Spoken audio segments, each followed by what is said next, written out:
Cilët emra janë të ndaluar për fëmijën apo për njeriu. Nëse dikush e ka një emër të tillë, ai emër duhet të ndryshohet. Nuk lejohet ta emërton besimtari fëmijën Rahman. Jo çdo fjalë që shkruan në Kur'an me atë fjalë emërtohet fëmiu. Jo, wanhar dhe thara. Emërtohet fëmiu dhe thara.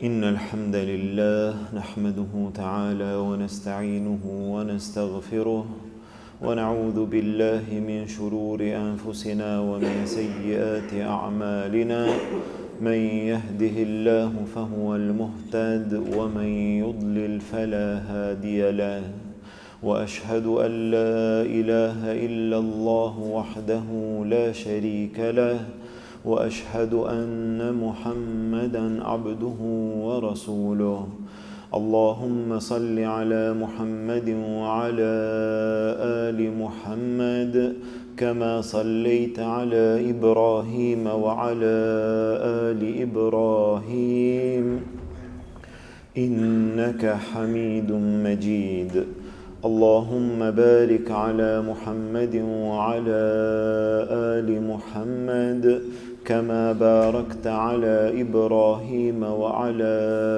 آل إبراهيم إنك حميد مجيد. Falënderimi takon Allahut subhanahu wa ta'ala, atë falenderojmë dhe vetëm prej tij ndihmë dhe falje kërkojmë. Salavatet dhe selamet tona ja dërgojmë dashurit ton Muhammedit sallallahu alaihi wasallam, familjes tij, shokëve të tij dhe gjithë atyre që pasojnë rrugën e tij deri në ditën e gjykimit. Vëllezër nderuar, jemi së bashku në hijen e temave të cilat janë të rëndësishme për secilin prej nesh, të cilat ne si musliman, si besimtar duhet t'i dim, duhet t'i njohim, duhet të mundohemi t'i praktikojmë në jetën tonë ashtu siç na udhëzon feja e Allahut Azza wa Jall. Jemi në kapitullin e martesës ku kemi ecur hap pas hapi, tem pas teme, derisa kemi arritur tek dhurata e cila është fëmiu që Allahu Azza wa Jall u jep dy të martuarve. Ndaj fëmijëve njeriu ka disa obligime të caktuara, ndërsa ne kemi arritur tek emërtimi i tyre. Kemi përmendur disa emra të cilët janë të lavdruar për fëmijët në Islam. Disa lloje të emrave. Ata janë të lavdruar, ata janë të mirë që njeriu ti emërton fëmijët e tij me ato emra. Siç janë lloji i parë, emrat më të dashur Abdullah dhe Abdurrahman, lloji i dytë, emrat të cilat janë me robrin që përshkruajnë ndaj Allahut si Abdul Kerim, Abdul Aziz, Abdul Rahim e kështu me radhë. Lloji i tretë, emrat e pejgamberëve të Allahut Azza wa Jall si njerëzit më të mirë, pastaj emrat e sahabeve, emrat e njerëzve të mirë që kanë qenë në historinë islame dhe në fund emrat të cilat kanë kuptime të mira, qoftë në gjuhën arabe apo në gjuhë shqipe. Me rëndësi emri të ketë kuptim të mirë. Ndërsa sot me lejen e Allahut Azza wa Jall do të përcjellim para jush disa emra të cilët janë të ndaluar, nuk lejohet fëmiu të emërtohet me ato emra dhe disa emra të cilët nuk janë të pëlqyer. Nuk janë të ndaluar, mirë po nuk janë të pëlqyer në Islam. Kur themi emra të ndaluar, emra haram, këtë emër nuk guxon muslimani t'i alen fëmiu të tij. Që nën kupton, nëse dikush e ka një emër të tillë, ai emër duhet të ndryshohet. Ai emër duhet të ndërohet. Pra nëse emri është i ndaluar, e ka dikush këtë emër duhet ta ndronë. Nëse e ka emërtu fëmiun e vet me një emër të tillë, fëmiu duhet t'i ndëron emrin, nga se një emër i tillë nuk është i lejuar. Cilët emra janë të ndaluar për fëmiun apo për njeriun? Lloji i parë janë emrat e veçantë të Allahut Azza wa Jall. Emrat që i takojnë vetëm Allahut. Një emër i tillë nuk i takon fëmijët dhe nuk i takon njeriut. Ai emër i takon vetëm Allahut Azza wa Jall. Siç është emri Allah. A keni dëgjuar që dikush prej njerëzve ta ketë këtë emër? Asnjëherë. Emri Allah i takon kujt? Vetëm Allahut Azza wa Jall. E pastaj janë disa emra të tjerë të cilët janë të veçantë, i takojnë vetëm Allahut, nuk i takojnë njeriut mirë, po ndodh që njeriu ta emërton fëmijën duke mos e ditur, duke mos e pas parasysh, po ndoshta edhe duke mos u interesuar, e emërton fëmijën me një emër i cili është i veçantë, i takon vetëm Allahut. Dhe kështu është emri Rahman. Emri Rahman është emër i veçantë i Allahut Azza wa Jall. Nuk guxon, nuk është në rregull, nuk lejohet ta emërton besimtari fëmijën Rahman. A ka ndodhur që në vendet tona të dëgjosh dhe të njohësh dikant i cili e ka emrin Rahman? Po. Ky emër nuk i takon njeriut, ky emër i takon Allahut Azza wa Jall. E çka duhet me bë në këtë rast? Në këtë rast ky emër duhet të ndryshohet. Dhe ai njeri mund të emërtohet Abdur Rahman, rob i Rahmanit, ama jo Rahman. Apo emri Ahad. Qul huwa Allahu Ahad. Thuaj Allahu është një, i vetmi. Dhe pastaj e sheh apo e dëgjon dikan që e ka emërtuar fëmijën e tij Ahad. Dhe na ka rënë neve të dëgjojmë dhe të shohim që dikush e ka emërtuar fëmijën me këtë emër. A lejohet emri Ahad? Nuk lejohet. Për çfarë arsye? Ahad është vetëm Allahu, nuk është njeriu. Po çka do të më bë? Ky emër duhet të ndryshohet. Ky emër duhet të ndërohet. Apo emri Samed, i cili është edhe më i përhapur në mesin e njerëzve tonë. Allahu Samed. Dhe ai e sheh në Kur'an dhe mendon, pasi është në Kur'an unë do ta emërtoj fëmijën. Prit pak. Jo çdo emër apo çdo gjë që shkruan në Kur'an ti mund ta emërtosh fëmijën tënd. Allahu, jo njeriu. Allahu Samed. Allahu është ai i cili nuk ka nevojë për asgjë. E njeriu ka nevojë. Njeriu ka nevojë për çdo gjë, Allahu nuk ka nevojë për asgjë. Allahu është Samed. E njeriu nuk është Samed. Njeriu mund të jetë Abdus Samed, rob i Samedit, Allahut Azza wa Jall. Njeriu mund të jetë rob, mirë po nuk mund të jetë Samed. Andaj ky emër nuk i takon njeriu. Khalik, krijues, e kështu me radhë, emrat të cilët i takojnë vetëm Allahut. Nëse ndodh që dikush është emërtuar me këto emra, ato emra duhet të ndryshohen, ato emra duhet të ndërohen. Gjithashtu prej emrave të ndaluar janë emrat të cilët përshkruajnë robëri, mirë po jo ndaj Allahut Azza wa Jall. Emrat të cilët përshkruajnë robëri ndaj Allahut janë të lavdruar, të cilat vinë me Abdu, rob, Abdullah, Abdul Rahman, Abdul Malik, Abdul Aziz, Abdul Rahim, e kështu me radhë. Të gjitha këto emra janë të lavdruar, janë në rregull, janë mirë. Mirë po, nëse vjen Abdu dhe vjen dikush tjetër pos Allahut, Abdu Shams, ka pasur në kohën e idhujtarëve, rob i diellit. Këtu nuk guxon. Nuk guxon që njeriu të jetë rob i diellit. Rob i ndonjë gjëje tjetër, rob i ndonjë krijese. Nuk i takon besimtarit. Nëse ndodh që të vjen robëria ndaj ndonjë krijese në emërtimin e njeriu, ky emërtim duhet të ndryshohet nga se është prej emrave të ndaluar. Gjithashtu, emrat e ndaluar janë emrat e zullumqarëve, emrat e kriminalëve, emrat e atyre të cilët janë përshkruajtur si njerëzit më të këqij, siç është Firauni, siç është Hamani, siç është Karuni, e kështu me radhë. Emrat e këtyre janë të këqij. Nuk emërtohet fëmiu apo besimtari me këto emra, dhe gjithashtu emrat e dalluar të veçantë të jo muslimanëve.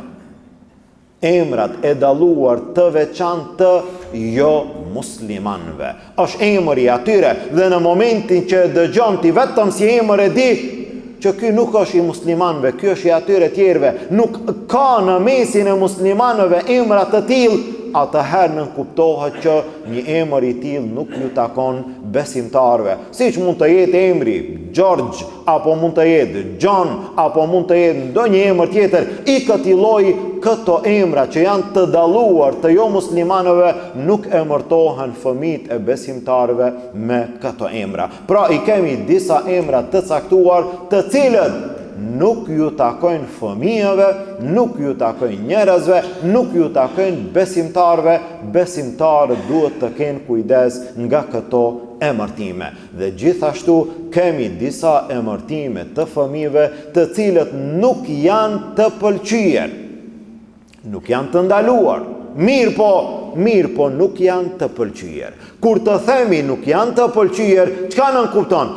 Ai i cili e ka këtë emër mundet me mbajt, mundet me vazhdu me këtë emër, nuk është i pëlqyer, mirë po, s'ka ndonjë pengesë të madhe, nuk ka ndonjë gjuna, nuk ka ndonjë gabim të madh, mund të vazhdon. Nëse është emri i ndaluar, jo.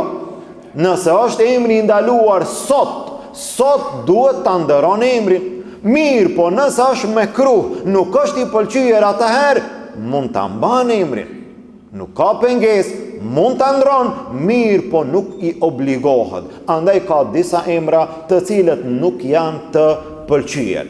Së pari, është mirë që ta kemi parasysh të gjithë si musliman, si besimtar. Jo çdo fjalë e cila është e shkruar në Kur'an emërtohet fëmiu me atë fjalë apo me atë emër.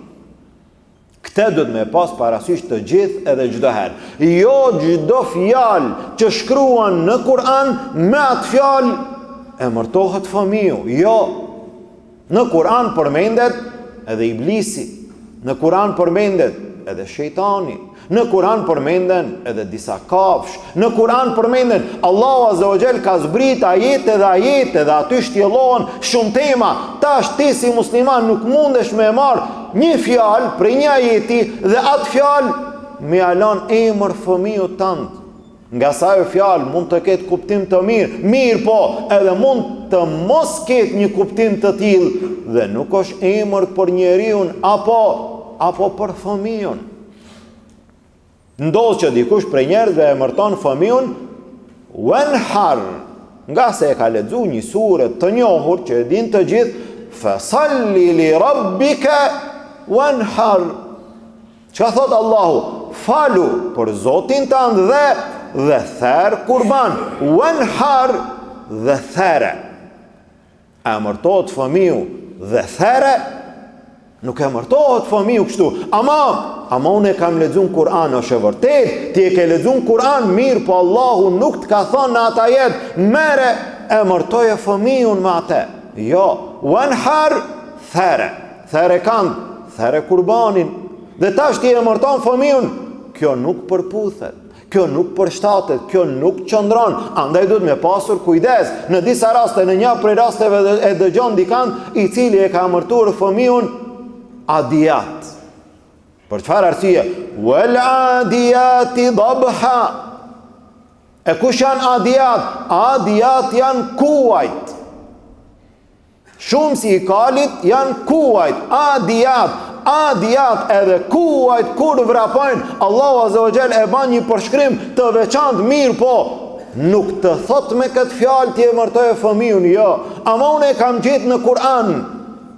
Nuk qëndron. Një rregull i tillë nuk qëndron. Çdo fjalë që e gjej në Kur'an emërtoje fëmijun, jo. Mirë po, ka fjalë të mira, të bukura, emra të lavdruar me ato emra. Por ndryshe me emra të cilët ndoshta nuk kanë kuptim të mirë, nuk është mirë. Nuk është mirë të emërtohen fëmijët. Pra kemi emra të ndaluar dhe kemi emra mekruh, jo të pëlqyer. Edhe këto besimtari duhet të ketë kujdes, mos t'i emërton fëmijët me këto emra. Këtu dietarët kanë përmend edhe një lloj të emrave, të cilat mendohen nga shumë njerëz që janë të mirë, janë të lavdruar, mirë, po në realitet nuk është e tillë dhe ato janë emra të cilët përfundojnë me din. Din nënkupton fe. Emra që përfundojnë me din. Dhe dikush quhet Shamsuddin, Shamseddin, dielli i fes. Tjetri quhet Najmuddin, ylli i fes. Tjetri quhet Burhanuddin, argumenti i fes. Dhe këto emra janë të zmadhuar, të tepruar. Burhanuddin, argumenti i fes. A ti argumenti i fes? Jo, be ti nuk je argumenti i fes. Bile ka mundësi që një njeri tillë pastaj mos të jeti i fes hiç. Ama emrin e ka argument i fes. Ky nuk është argument i fes. Për të mos arritur në këtë, dietarët kanë thënë nuk është mirë që fëmijët të emërtohen me emra që përfundojnë me din. Mirë, po ai i cili e ka një emër të tillë e vazhdon dhe nuk është problem. Mirë, po ai i cili ka fëmijë dhe dëshiron të emërton fëmijën, nuk ka nevojë të emërton me një emër të tillë. Dhe në fund, emrat të cilat janë në Kur'an shkronja të caktuara, të cilat nuk janë emërtime për fëmijët, disa nga dietarët kanë thënë edhe këto janë mekruh, nuk janë të pëlqyer. Cilat janë ato shkronjat të cilat vinë në fillim të sureve? Në fillim të disa sureve vinë disa shkronja. Cili është kuptimi i tyre? Vetëm Allahu e di. Dhe ju e keni parasysh, fillon sureja Alif Lam Mim. Çka nën kupton kjo? Vetëm Allahu e di. Njerëzit nuk e din kuptimin e këtyre. Mirë, po këto shkronja nuk janë për emërtime të fëmijëve. Këto shkronja janë mrekulli nga Allahu Azza wa Jall me kuptime që i di vetëm Allahu. Dhe pastaj këtu hyn emri Hamim, emri Tasin, emri Yasin e kështu me radhë. Të gjitha këto shkronja janë shkronja të veçanta, mrekulli prej Allahu që Allahu i zbriti në Kur'an, kuptimin e tyre e di vetëm Allahu, mirë, po nuk janë emërtime për fëmijët apo për njerëzit. Pra këto janë disa emra të cilët nuk janë të pëlqyer dhe ato që u përmendën më herët, emra të cilët janë të ndaluar. Besimtari, besimtarja, secili prej nesh duhet të mundohet që fëmijëve të tyre të ju zgjedh emra sa më të mirë, sa më të bukur, emra me kuptim të plot, me kuptim të mirë, emra të lavdruar, mos të anon as nga emrat e ndaluar e as nga emrat jo të pëlqyer. Ne lutim Allahun Azza wa Jall, Allahu të gjithë ata të cilët kanë fëmijë, Allahu fëmijët e tyre t'i bekon. Të gjithë ata të cilët nuk kanë fëmijë, Allahu me fëmijë t'i gëzon. E lutim Allahun Azza wa Jall që Allahu fëmijët tanë t'i ruan, t'i mbron dhe në rrugën e drejtë t'i udhëzon. Amin. Walhamdulillahi Rabbil Alamin. Wa subhanaka Allahumma bihamdik, ashhadu an la ilaha illa ant, astaghfiruka wa atubu ilayk.